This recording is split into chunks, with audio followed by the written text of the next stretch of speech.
Chers compatriotes, ça fait plusieurs années que nous vous interpellons, que nous vous rappelons que notre nation est dirigée par un gang et par des hommes inconscients. Nous ne pouvons pas continuer à croire que ce papa fatigué peut encore faire quelque chose dans notre pays.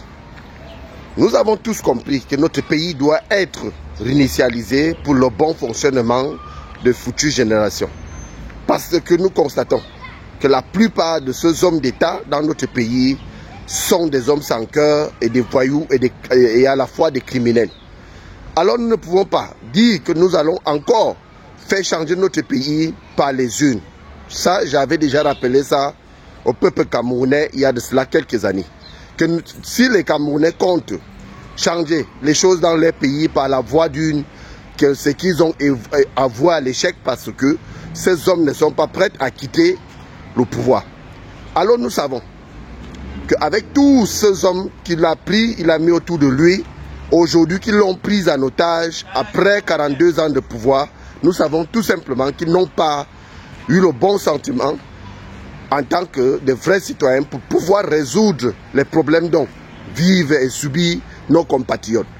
Alors, Camerounaises et Camerounais, nous n'avons plus besoin que ces papas fatigués soient encore à la tête de nos institutions parce qu'après 42 ans, nous avons constaté l'échec et nous avons constaté, à part le massacre qui se passe dans les régions anglophones, il n'a rien prévu pour l'avenir du peuple camerounais. Alors nous avons exigé à ce que l'armée camerounaise puisse prendre les responsabilités ensemble avec le peuple camerounais pour un Cameroun nouveau, sans ces régimes criminels et ces hommes sans cœur qui sont à la tête de nos institutions. 2025, c'est maintenant. Nous ne devons pas attendre le jour pour pouvoir réaliser que ces hommes ont encore truqué les élections parce que c'est ce qui est en cours. Et ça a toujours été ça. Voilà, il est en train de briguer un 8e mandat pour continuer le massacre et continuer à partager et à lapider notre contribuable. Donc j'invite le peuple camerounais à rester debout, éveillé, pour qu'ensemble nous puissions faire partie de ces hommes sans cœur qui sont à la tête de nos institutions. Et nous allons continuer à demander la libération de tous les détenus politiques, sans délai ni condition. Nos frères et sœurs anglophones qui ont été exilés, nous demandons leur retour immédiatement et le départ définitif de ces régimes criminels. Nous vous remercions.